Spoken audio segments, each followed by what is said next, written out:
Kita mulai ya Pak. Assalamualaikum warahmatullahi wabarakatuh. Alhamdulillahi rabbil alamin wal aqibatu lil muttaqin wala udwana illa 'alal zalimin. Asyhadu an la ilaha illallah iyyahu na'budu wa iyyahu nasta'in wa asyhadu anna Muhammadar Rasulullah shadiqul wa'dil amin. Allahumma sholli wa sallim ala nabiyyina Muhammad wa ala alihi wa sahbihi ajma'in, amma ba'd. Alhamdulillah, kita panjatkan puja dan puji syukur kehadirat Allah Subhanahu wa taala atas segala nikmat yang terus Dia limpahkan kepada kita semua, terutama adalah nikmat Islam dan nikmat taufik, dimudahkan kita oleh Allah Subhanahu wa taala untuk dapat melangkahkan kaki kita menuju rumahnya, melaksanakan salah satu perintahnya, yaitu salat maghrib berjamaah, dan kemudian kita lanjutkan dengan menyempatkan hadir di majelis taklim atau majelis ilmu, di mana masing-masing dari keduanya memiliki keutamaan yang sangat-sangat besar. Salat berjamaah afdalu min salatil fardhi bi 27 darajah, lebih utama daripada salat sendiri dengan 27 derajat. Ya, perbandingan yang sangat jauh. Tidak 1:3, tidak 1:4, tapi 1:27. Yang sholat jamaah 27, yang sholat sendiri 1.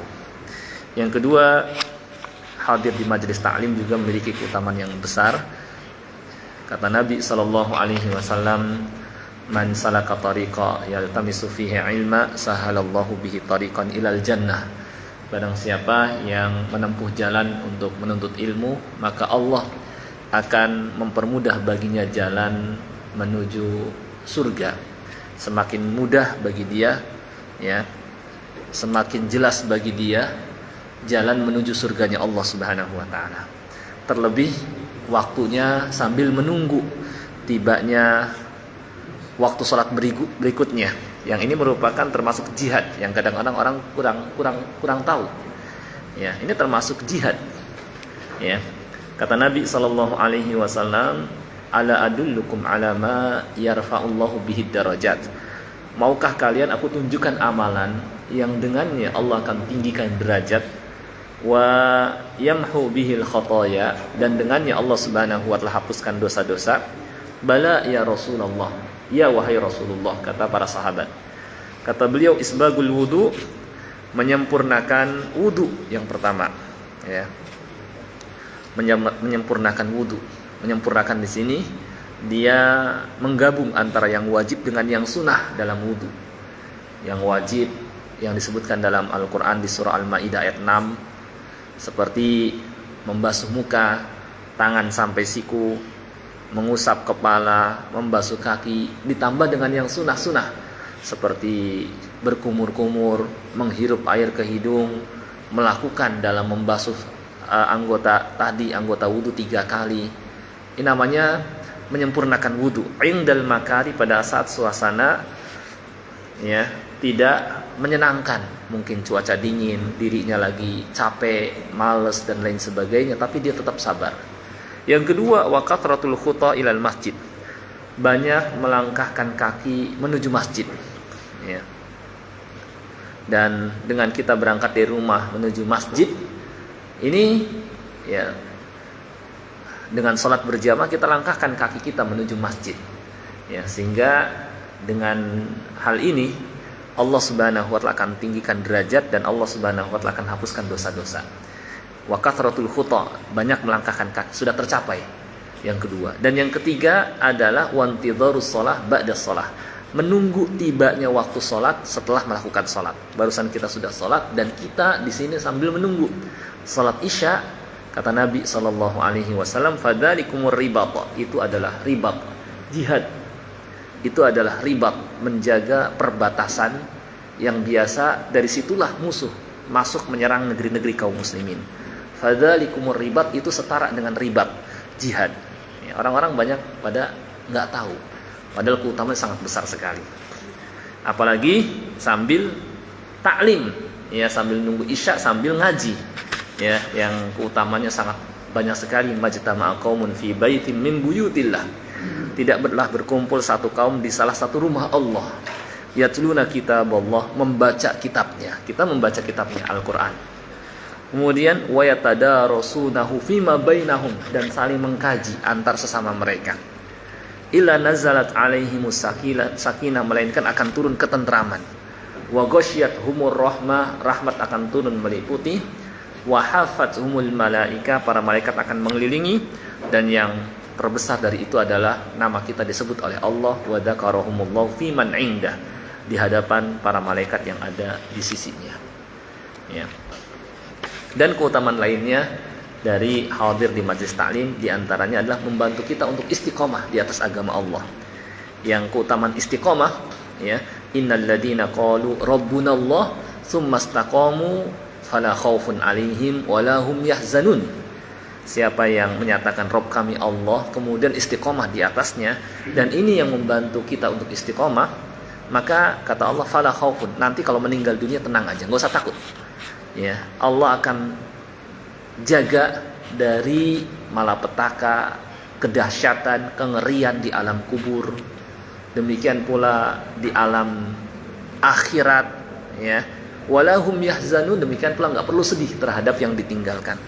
Baik keluarga, anak dan istri, maupun harta, maupun kawan, teman yang dicintai, ya, enggak perlu sedih. Ya, karena Allah Subhanahu wa taala akan siapkan ganti yang lebih baik, atau Allah pertemukan ketika mereka dan dengan dia sama-sama di atas keimanan kepada Allah Subhanahu wa taala. Walladzina amanu wattaba'athum dzurriyyatuhum biiman alhaqna bihim dzurriyyatahum.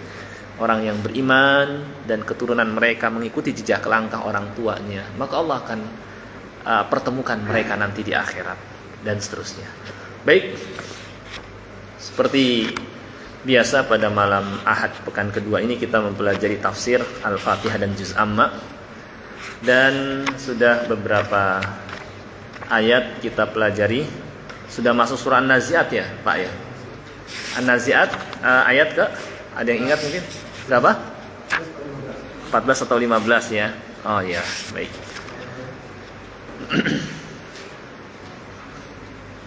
Ya, saya akan bacakan dulu ayatnya. A'udzu billahi minasy syaithanir rajim. Hal ataka haditsu Musa idh nadahu rabbuhu bil wadil muqaddasi tuwa idhhab ila fir'auna innahu tagha faqul hal laka ila an tazakka wa ahdiyaka ila rabbika fatakhsha fa arahu al-ayatal kubra فكذب وعصى ثم أدبر يسعى فحشر فنادى فقال أنا ربكم الأعلى فأخذه الله نكال الآخرة والأولى إن في ذلك لعبرة لمن يخشى. Baik.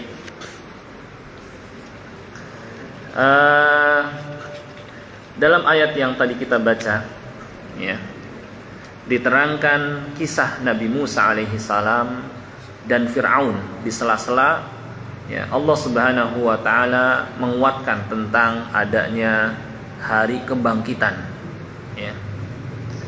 Dan setelah disampaikan juga oleh Nabi kita sallallahu alaihi wasallam tentang hari kebangkitan, maka ketika itu orang-orang kafir, orang-orang musyrik, ya, mereka mengingkarinya, ya. Maka hal ini tidaklah heran, karena sebelum mereka Fir'aun juga sama dan pengikutnya juga sama mengingkari, ya, kebangkitan dan pembalasan. Dan di sini Allah Subhanahu wa taala kisahkan Nabi Musa alaihissalam ketika menghadapi Fir'aun, ya, sebagai hiburan bagi Nabi kita sallallahu alaihi wasallam agar beliau, ya, tidak bersedih terhadap sikap kaumnya yang mendustakan beliau, ya, bahwa sebelumnya, ya, Nabi Musa alaihissalam juga sama didustakan, padahal telah ditunjukkan, ya, kepada Fir'aun dan kaumnya bukti kebenaran kenabian Musa alaihissalam dengan ditunjukkan mukjizat-mukjizatnya. Ya, dan kemudian disebutkan di akhir ayat hukuman Allah Subhanahu wa taala kepada Fir'aun, dan akan sama juga orang yang mendustakan tertimpa kepada mereka seperti yang menimpa Fir'aun. Ya, agar menjadi pelajaran bagi generasi setelahnya. Baik, Allah Subhanahu wa taala berfirman, hal ataka hadithu Musa, sudahkah sampai kepadamu wahai Muhammad ya sallallahu alaihi wasallam kisah Musa. Ya. Ya. Di sini Allah Subhanahu wa taala menggunakan kalimat pertanyaan yang maksudnya adalah ya agar yang mendengarnya semakin perhatian dan rindu ingin mengetahuinya, maka digunakanlah kalimat ini, hal ataka hadithu Musa, sudahkah sampai kepadamu berita Musa, ya, tahukah engkau kisah Musa, akan seperti itu, ya.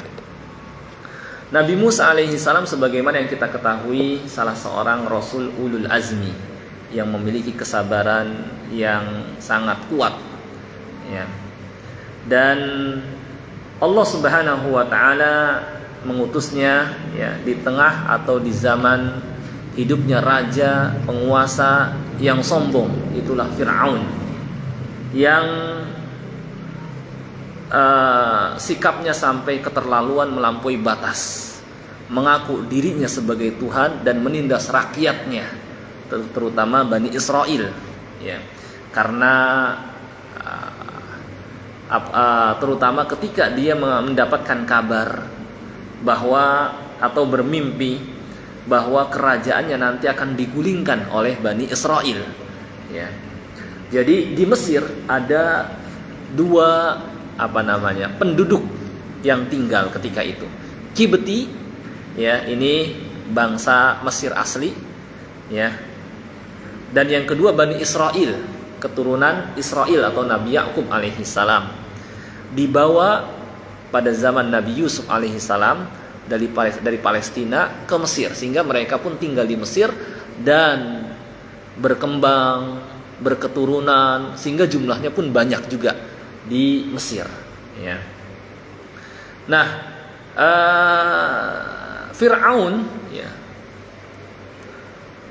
menindas Bani Israel, ya, dan sampai memperbudak mereka. Mereka dipaksa untuk melakukan pekerjaan-pekerjaan berat, ya, oleh Fir'aun. Kemudian Fir'aun disebutkan dalam sebagian sejarah bermimpi bahwa dalam mimpinya salah seorang dari Bani Israel akan lahir dari salah seorang Bani Israel, orang yang akan menggulingkan kerajaannya. Ya, ketika bermimpi seperti ini, ya, atau sebagian ahli sejarah menyebutkan bahwa Fir'aun mendapatkan berita dari Bani Israel, di mana Bani Israel saling menceritakan, ya, bahwa nanti akan muncul dari tengah-tengah kita orang yang akan menggulingkan kerajaan Fir'aun, dan sampai ke telinga Fir'aun, maka marahlah Fir'aun, ya. Maka karena takut kerajaannya akan digulingkan, Fir'aun kemudian menyuruh, ya, prajurit atau istilahnya tentaranya, ya, untuk membunuh bayi Bani Israel yang lahir. Jangan sampai ada bayi laki-laki yang lahir, karena takut nanti besar akan menggulingkan kerajaannya, ya. Dan bahkan Fir'aun pun sampai punya bidan-bidan, yang mana bidan ini ditugaskan mendata wanita Bani Israel yang sudah hamil, yang sudah mau melahirkan, didata untuk kemudian kalau sudah pas melahirkan didatangi dan disiapkan pisau untuk menyembelihnya, ya. Saking kejamnya Fir'aun, ya. Bayi yang nggak punya dosa, yang belum lama keluar ke dunia dan belum menikmati kenikmatan dunia, langsung disembelihin. Dan itu betul-betul kejadian bukan hanya khoyalan, bukan hanya dongeng, tapi kenyataan. Ya. Maka lafaznya dalam Al-Qur'an yudzabbihuna abna'ahum. Mereka menyembelih seperti disembelih hewan. Ya, seperti disembelih hewan, nah itu anak-anak yang lahir laki-laki disembelih-sembelihin. Ya, oleh bidan-bidan suruhan Fir'aun. Ya. Nah, ketika banyak yang disembelih, akhirnya orang Kipti, kaum Fir'aun pun berkata kepada Fir'aun, kalau laki-laki banyak yang disembelih sebanyak yang mati, ya, ini saking kejamnya dan gak punya perasaannya Fir'aun, maka nanti kita istilahnya akan berkurang jumlah Bani Israel dan kita gak bisa mempergunakan mereka lagi, mempekerjakan mereka lagi. Jangan sampai banyak yang disembelihin, ya sisakanlah. Akhirnya Fir'aun menetapkan tahun ini ya diadakan penyembelihan, tahun depan dibiarkan hidup. Dan ketika itu Nabi Harun alaihissalam lahir di tahun ketika dibiarkan Bani Israel, anak-anak yang lain dibiarkan. Sedangkan Nabi Musa lahir pada saat ditetapkan penyembelihan kepada anak-anak Bani Israel. Ya. Nah, ketika pada tahun penyembelihan anak-anak yang lahir, ya, dan ibu Nabi Musa alaihissalam melahirkan Musa, dan karena takutnya ditangkap, diambil dan disembelih, maka Allah ilhamkan kepada ibu Nabi Musa masukkan ke dalam sebuah peti, ya, dan kemudian dihanyutkan ke sungai, tapi diikat pakai tali, nah, gitu ya, diikat pakai tali. Nah, ibu Nabi Musa alaihissalam, ya, sambil ya menyusui, ya, kemudian ketika ada orang Fir'aun atau prajurit Fir'aun datang, segera diulurkan talinya, agar menjauh gitu. Tapi ketika nggak ada, ditarik lagi. Suatu ketika talinya lepas, ya, dan peti pun terbawa arus, sampailah ke istana Fir'aun, sampai bingung ibu Nabi Musa, kalang kabut lah seperti itu. Kata Allah, kalau tidak arrobatna qalbaha, ya, walaula arrobatna, kalau tidak kami teguhkan hatinya, tentu dia akan teriak, tolong anak saya, tolong anak. Bisa ketahuan dan bisa ditangkap dan bisa dibunuh Nabi Musa alaihissalam. Ya, di surah Al-Qasas, ya. Tapi Allah tenangkan. Dan ketika itu saudari Nabi Musa alaihissalam disuruh ibunya awasi peti ini, terus diawasi sampai ke istana Fir'aun. Ya, kemudian di sungai itu ada ya orang-orang Fir'aun, ya, orang-orang Fir'aun, maksudnya ya, jadi istri Fir'aun punya para pelayan. Nah, para pelayan kemudian membawa peti tersebut ke hadapan istri Fir'aun, ya. Pas dibuka ternyata dilihat bayi, ya. Ketika dilihat bayi, dan Fir'aun merasa ini kayaknya bayi berasal dari Bani Israel, maka dia mau membunuh juga. Tapi meskipun Fir'aun orang yang kejam, dia masih dengerin kata istrinya, la taqtulu, jangan engkau bunuh. Ya, dia kalah sama istrinya. Asa ayyang fa'ana au nattahidahu walada. Boleh jadi suatu saat dia bermanfaat buat kita. Ternyata memang betul bermanfaat buat Asia. Asia menjadi beriman kepada Nabi Musa alaihissalam dan termasuk ahli surga dan sebagai pemimpin wanita di surga. Asa ayyang fa'ana au nattahidahu walada, atau kita angkat sebagai anak angkat kita, ya. Ini sebagai balasan terhadap Fir'aun. Allah Subhanahu wa ta'ala tumbuhkan orang yang akan menggulingkannya di tengah-tengahnya sendiri. Gitu. Rahasia Allah. Bagaimana Allah Subhanahu wa ta'ala punya makar yang manusia nggak ketahui. Ya. Yang tadi mau dibunuh jadi nggak jadi, dan tumbuh di bawah pengasuhan Fir'aun. Ya. Nah, ketika bayi ini istilahnya sudah dibuka dan tidak jadi dibunuh, kemudian istri Fir'aun mencari ibu susu. Siapa yang siap? Dicari, dikumpulkan, diumumkan. Maka ibu-ibu banyak yang pada menawarkan diri karena ingin dapatkan upah dari kerajaan, ya. Maka saudarinya Nabi Musa alaihissalam langsung menunjukkan kepada istri Fir'aun, maukah maukah kamu aku tunjukkan orang yang siap menyusuinya, wahum lahu nasihun, dan tulus dalam memberikan pelayanan kepadanya. Kata mereka, tak tahu dari mana keluarga itu tulus memberikan pelayanan dan siap untuk menyusuinya. Kata saudari Nabi Musa sambil ngeles, mengatakan, oh karena keluarga ini sedang membutuhkan biaya, sehingga dia ingin mendapatkan bayaran upah dari kerajaan. Pura-pura lah istilahnya. Padahal betul ini adalah memang adiknya, dan yang siap menyusuinya adalah ibunya sendiri, gitu ya. Karena supaya jangan sampai ketahuan. Maka kemudian pertama ditawarkan kepada ibu susu yang ada. Musa alaihissalam ketika nggak pada mau, dan ketika kepada ibunya baru mau nyusuin. Gitu. Akhirnya maka ibu Nabi Musa pun diminta untuk tinggal di kerajaan Fir'aun untuk nyusuin. Tapi kata ibu Nabi Musa, saya punya banyak tanggungan, punya banyak anak-anak yang harus saya urus. Biarlah disusui di rumah saya saja, gitu ya. Maka akhirnya Nabi Musa alaihissalam dikembalikan. Faradadnahu ila ummika kai taqarra 'ainuha wa la tahzan. Ini diantara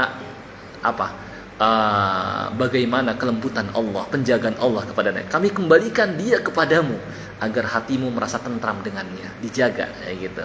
Dan sudah dibawa oleh ibunya di rumahnya pun mendapatkan gaji dari kerajaan untuk sebagai bayaran nyusuin. Padahal itu anaknya sendiri, gitu ya. Dikasih bayaran dari kerajaan, dikirimin uang, dikirimin harta, dikasih makanan yang enak buat Nabi Musa kepada keluarganya sendiri, gitu ya. Nah, terus sampai selesai disusui, dikembalikan dari ke kerajaan, dan tumbuhlah Nabi Musa alaihissalam di tengah kerajaan Fir'aun, ya. Dan tentu karena istilahnya anak raja lah, dianggap anak raja, tentu mendapatkan fasilitas yang luar biasa, dari mulai kendaraan, dari mulai makanan. Maka Nabi Musa alaihissalam tumbuh sebagai seorang yang kuat fisiknya, ya. Suatu ketika telah tumbuh dewasa, dan orang-orang Bani Israel nganggap ini Musa ini kan bukan anak Fir'aun tapi anak angkat. Kayaknya ini adalah orang mereka, Bani Israel. Nganggap Musa itu sering membela Allah Bani Israel, gitu ya.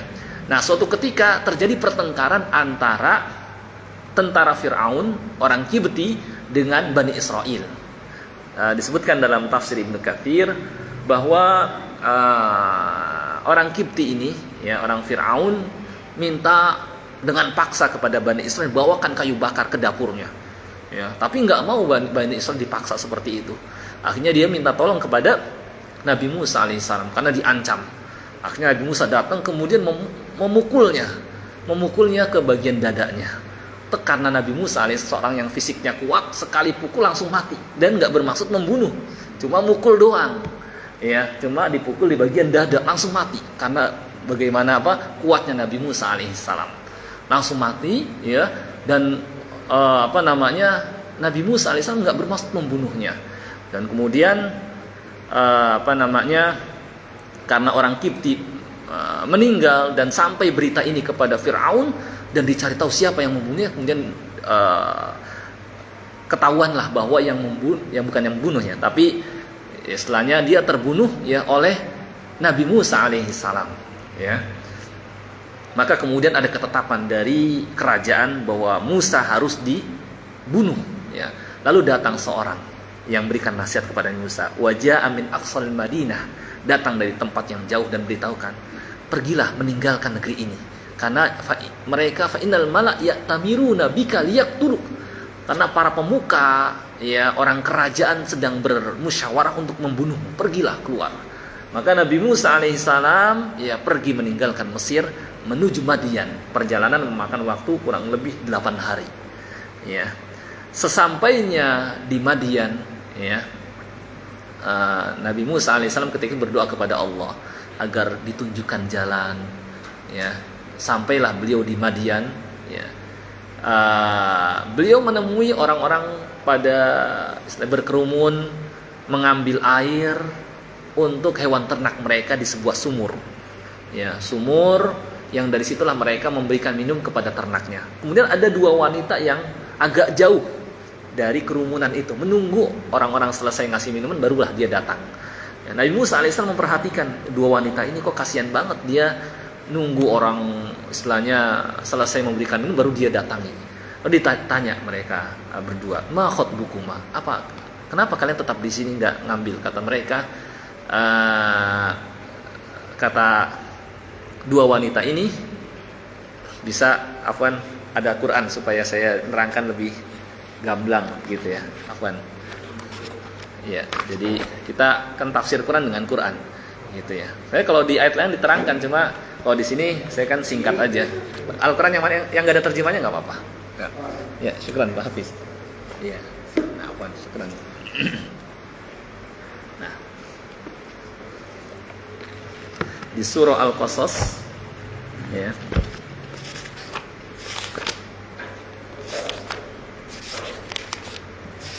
Nah, di sini. Walamma warada ma'al Madian, ketika Musa sampai di mata air Madian, sumur di situ, wajada alaihi ummatan minan nasi yaskun, beliau menemukan ada sekumpulan orang lagi memberikan minuman kepada hewan ternaknya. Wa wajada min dunihim ra'ataini tadudan, dan di kejauhan ada dua wanita yang masih menunggu karena nggak mau bercampur baur. Jadi sejak dahulu wanita-wanita muslimah yang salihah mereka nggak berkerumun dengan laki-laki, menjauh dari mereka ya, tazudan sambil menambat, mengikat, maksudnya menahan ternaknya, nungguin. Qal, kata Nabi Musa, ma khotbukuma, ada apa? Maksudnya kamu kenapa tetap di sini? Qalata, kata keduanya, la naski, kami nggak bisa berikan minuman hatta yusdirar ri'a, ya, sampai mereka yang kerumunan orang ini pada pergi baru kami datangi ya. Wa abuna syaikhun kabir, dan ayah kami seorang yang sudah sangat tua, kami nggak bisa, kamilah yang sekarang jadi istilahnya pengganti ayah kami yang memberikan minuman kepada ternak kami. Maka setelah orang-orang pada pergi, dan kebiasaan mereka kalau sudah pada pergi nutup lagi sumur, rame-rame nutup dengan batu ya.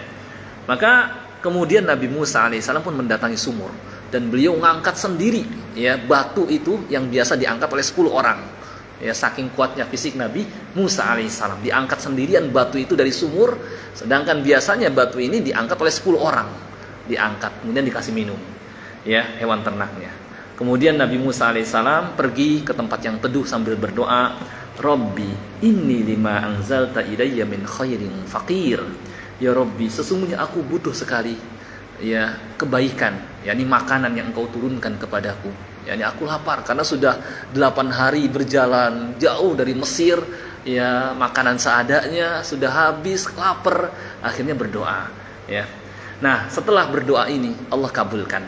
Faja'athu ihdahuma tamshi 'ala istihya. Ya, Allah takdirkan kemudian wanita ini ya setelah pulang lebih cepat, nggak kayak biasanya. Ayahnya pada nanya, kok biasanya pulangnya agak telat, kok sekarang cepat banget. Lalu diceritakan bahwa tadi ada seorang yang memberikan minuman kepada hewan ternak kita, dan orangnya kuat kayak gitu, disampaikanlah kepada ayahnya. Maka disuruh ayahnya, coba datangi, panggil dia ya. Langsung dia pun datang dalam keadaan malu. Tamshi ala istihya, sifat wanita yang salehah ya. Tamshi ala istihya, dia datang menemui Nabi Musa alaihissalam dalam keadaan malu-malu. Disebutkan dalam tafsir sambil nutup mukanya kayak gitu ya. Qalat ya, sambil berkata, inna abi yad'uka liyajziyaka ajra ma saqaita lana. Sesungguhnya ayahku mengundangmu untuk memberikan imbalan ya, terhadap pemberian minum yang engkau lakukan kepada kami. Ya, maka kemudian Nabi Musa alaihissalam pun mengikuti apa permintaannya. Tapi Nabi Musa alaihissalam karena seorang yang mulia, seorang nabi, beliau menyuruh kepada wanita ini, jalan di belakang, saya biar jalan di depan. Nanti kalau pas belokan, lempar batu kecil kayak gitu ya. Misalnya belok kanan, dilempar batu kecil, belok kiri, dilempar batu ke kiri, supaya Nabi Musa alaihissalam ya belok. Ya, dan kenapa beliau jalan di depan? Supaya nggak fitnah buat beliau. Nabi Musa alaihissalam jalannya di depan ya. Nah, setelah sampai ya kepada orang tuanya, bapaknya, disebutkan dalam sebagian tafsir nama bapaknya adalah Nabi Syuaib ya. Tetapi yang rajih bukan Nabi Syuaib karena jaraknya jauh dengan Nabi Syuaib. Orang tua yang tinggal di Madian, ya. Kata orang tua ini kepada Nabi Musa, la takhaf, sudah tenang, jangan takut. Setelah disampaikan, kenapa sampai ke sini? Ada apa yang terjadi dengan engkau? Kayak gitu. Setelah diceritakan wa qassa alaihil qasas, qala la takhaf, jangan takut, ya. Engkau berada di tempat yang aman dan tempatnya jauh dari Mesir dan ini bukan termasuk wilayah kekuasaannya. Ya, najauta minal qaumidz dzalimin. Sekarang engkau selamat dari orang yang zalim. Qalat ihdahuma, lalu salah seorang dari wanita ini, dua wanita ini anaknya mengatakan, ya abatistajir, ya, wahai ayahku, angkatlah dia sebagai istilahnya pelayan, maksudnya pekerja atau karyawan kita, ya. Inna khaira man istajartal qawiyul amin. Sesungguhnya sebaik-baik orang yang paling pantas untuk diangkat sebagai karyawan adalah orang yang kuat lagi terpercaya. Maka ayahnya bingung, dari mana kamu tahu bahwa dia orang yang kuat dan dari mana kamu tahu bahwa dia orang yang terpercaya, gitu. Maka disampaikanlah ya kepada ayahnya bahwa tadi ketika di tempat kerumunan orang, tempat ngasih minum, ya dia mampu ngangkat batu sendirian. Biasanya diangkat oleh 10 orang, gitu. Dan ketika diajak ke rumah, dia yang jalan di depan, saya jalan di belakang, menunjukkan amanahnya. Berarti orang ini bukan orang sembarangan dan terpercaya. Nabi, akhlak para nabi, akhlak yang sangat utama, ya. Dan seterusnya. Maka kemudian, ya, ya, bapaknya mengatakan, ini uridu an unkihaka ihdabnatayya hataini, ya. Saya ya sekarang ingin menikahkan di antara dua putri saya ini ya kepadamu, ya. Cuma dengan istilahnya syarat engkau siap menjadi karyawanku selama 8 tahun, ya, mengurus hewan ternakku, memberikan minuman, menggembala kambing-kambingnya. Fa in atmamta asyram famin indik. Cuma kalau mau sampai 10 tahun juga enggak apa, terserah engkau, ya. Wa ma uridu an asyqa alaik, dan saya enggak ingin menyusahkan kamu. Satajiduni insyaallahu minas shalihin. Engkau akan temukan aku termasuk orang-orang yang soleh insyaallah, kata bapak ini. Kata Nabi Musa, qal dzalika baini wa bainik. Baik kalau gitu, ini perjanjian akad antara saya dengan engkau. Dan ayyamal ajalaini qadaitu, di antara dua waktu 8 atau 10 tahun yang saya lakukan, fala udwa, enggak usah lebih, udah cukup itu maksimal, kayak gitu. Wallahu ala ma naqulu wakil, dan Allah menjadi saksi terhadap akad ini. Nabi Musa alaihissalam memenuhi tugas ini selama yang paling jauh, bahkan berbuat ihsan 10 tahun menggembala kambing, ya. Disebutkan dalam hadis, ma min nabiyyin illa wa qad ra'al ghanam. Tidak ada seorang nabi pun kecuali sebelumnya pernah menggembala kambing. Kata ulama, kenapa kok para nabi sebelumnya menggembala kambing? Dilatih untuk memimpin umatnya nanti. Karena dengan dia menggembala kambing terbiasa ngurusin kambing-kambing yang susah diatur. Jadi suatu saat ketika jadi pemimpin sudah terbiasa menghadapi rakyat atau kaumnya yang susah diatur. Punya kesabaran, punya keuletan, punya kecerdasan, bisa memimpin, bisa membawa kaumnya. Maka Allah Allah latih dengan menggembala kambing sebelumnya. Sebagaimana keadaan kambing itu susah diatur, seperti itu. Dan seterusnya. Ya. Kita lihat lagi di sini. Hal ataka hadithu Musa, hingga setelah berlalu 10 tahun menggembala kambing, ya, Nabi Musa alaihissalam kangen ke kampung halamannya, ingin pulang lagi ke Mesir, dibawalah keluarganya. Di tengah perjalanan suasana gelap dan dingin, ya,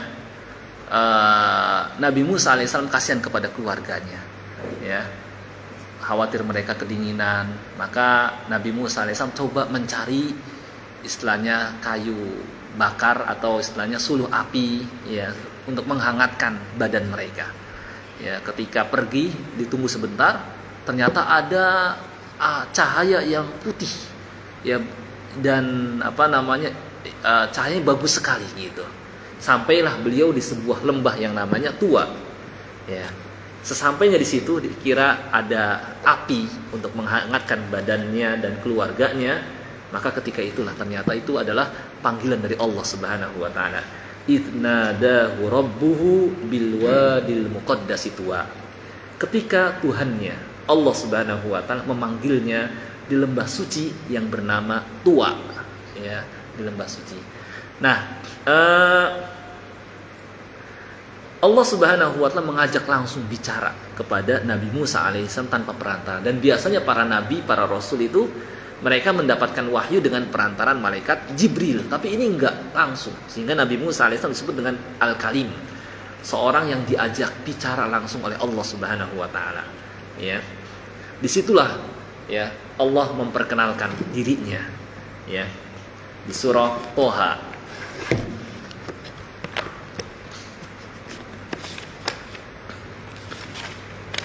Ya.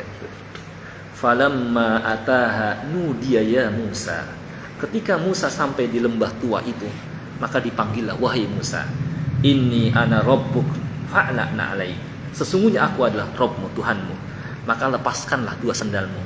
Fa innaka bil wadil muqaddasi tuwa. Sesungguhnya engkau berada di lembah suci, yaitu Tuwa. Lalu diperkenalkan, ya, wa anakhtartuka fastami lima yuha. Dan aku telah memilihmu untuk menjadi rasulku, maka dengarkan apa yang akan diwahyukan kepadamu. Innani anallah, kata Allah, sungguhnya aku adalah Allah. La ilaha illa ana, yang tidak ada yang berhak disembah kecuali aku. Fa'budni, maka sembahlah aku. Wa aqimis sholata lidzikri, dan dirikanlah salat untuk mengingatku. Mendirikan salat itu syariat sudah sejak dulu, ya, bukan hanya syariat umat Nabi Muhammad sallallahu alaihi wasallam. Para nabi semuanya salat. Hatta Nabi Isa alaihissalam juga salat. Ya, makanya ada syahadah hadis, kami para nabi diperintahkan dalam salat menaruh tangan kanan di atas tangan kiri fi shalah, dalam salat. Gitu ya. Dan seterusnya, inna sa'ata atiyatun akadu ukhfiha litujza kullu nafsin bima tas'a. Sesungguhnya kiamat pasti akan datang, aku menyembunyikannya agar masing-masing dibalas sesuai dengan perbuatan yang dilakukannya. Sebelum ke arah sini ada sedikit kisah, ya, bahwa dari sini ya ada sebuah kisah Syekh Abdul Qadir Jailani, sebagaimana disebutkan oleh Syekhul Islam Ibnu Taimiyah dalam Majmu' Fatawa, bahwa Syekh Abdul Qadir Jailani, dan beliau salah seorang imam kaum muslimin yang sudah ma'ruf, orang-orang nyebutnya wali, memang betul wali kan, tapi beliau tidaklah seperti yang disangka oleh orang-orang awam, punya banyak kehebatan, bisa menciptakan ini, menciptakan itu, bisa tahu macam-macam, punya karomah yang luar biasa dan lain sebagainya. Enggak seperti yang dianggap oleh kebanyakan orang awam. Beliau seorang ulama, ya, dan ahli fiqih, dan akidahnya lurus, ya. Suatu ketika, dan seorang ahli ibadah. Suatu ketika beliau sedang beribadah menyendiri, ya. Tiba-tiba tampil sebuah cahaya, ya. Tampil sebuah cahaya, ya, dan mengatakan, wahai Abdul Qadir Jailani, akulah Tuhanmu. Mulai saat ini, ya, aku telah gugurkan kewajiban darimu, ya. Dan aku telah, pokoknya mulai saat ini telah aku gugurkan kewajiban agama bagimu. Bolehlah meninggalkan sholat, meninggalkan kewajiban-kewajiban agama, ya. Mendengar pernyataan seperti itu, maka Syekh Abdul Qadir Jailani, karena seorang ulama, dia tahu, ikhsa aduwallah, nyahlah engkau wahai musuh Allah, engkau bukan Allah, kayak gitu. Karena langsung tahu Syekh Abdul Qadir Jailani, ya, langsung disuruh, nyahlah engkau, ikhsa aduwallah, bal anta iblis, engkau bahkan adalah iblis, ya. Maka kemudian lama-kelamaan cahaya ini pun redup dan lama-lama hilang, ya. Lalu ada suara, engkau wahai Abdul Qadir Jailani selamat dari godaanku, dan telah aku coba uji 70 orang ahli ibadah dan mereka termakan oleh fitnahku. Sehingga setelah itu, ketika mereka setelah bertemu denganku, secara makna mereka sudah nggak lagi sholat, katanya sudah sampai tingkatan, istilahnya tingkatan ma'rifat gitu. Dalam sufi kan seperti itu. Kalau Syekh Abdul Qadir bisa selamat, ya, karena fikihmu, karena pemahaman terhadap agama. Lalu Syekh Abdul Qadir ditanya oleh seorang muridnya, kalau nggak salah, dari mana engkau tahu bahwa itu adalah iblis? Dari pernyataannya, ya, aku adalah Tuhanmu, dan dia tidak berani mengucapkan innani anallah, la ilaha illa ana, nggak berani mengucapkan kata-kata ini. Yang kedua, dari pernyataannya, aku telah gugurkan kewajiban darimu, kewajiban agama darimu. Karena sejak istilahnya Nabi Muhammad sallallahu alaihi wasallam wafat, kewajiban agama tetap terus berlaku sampai hari kiamat. Nah, berarti ini adalah iblis. Nah, banyak orang-orang ahli ibadah, terutama sufi, yang didatangi oleh iblis, menjelma, ngaku sebagai Tuhan dan berkata kepadanya, mulai saat ini kamu boleh meninggalkan kewajiban agama. Ya, dia berkata bahwa saya sudah berjumpa dengan Allah. Kata Allah, saya sudah boleh ninggalin sholat, bisa boleh ninggalin kewajiban. Nah, itu sudah bukan dari Allah, tapi dari iblis. Ya, seperti itu. Ya, nah ini disebutkan dalam Majmu' Fatawa seperti itu. Ya. Nah itu kalau yang ahli ibadah yang mengerti agama bisa membantah. Tapi kalau ahli ibadah yang nggak ngerti agama, wah saya udah ketemu dengan Allah. Oh, Allah berfirman kepada saya begini. Padahal yang datang iblis. Ya, kan orang sufi punya keyakinan kalau sudah sampai mencapai tingkatan ma'rifat, maka boleh meninggalkan kewajiban agama. Ditanya sholatnya di mana? Oh, sholat saya di Mekah misalnya. Dan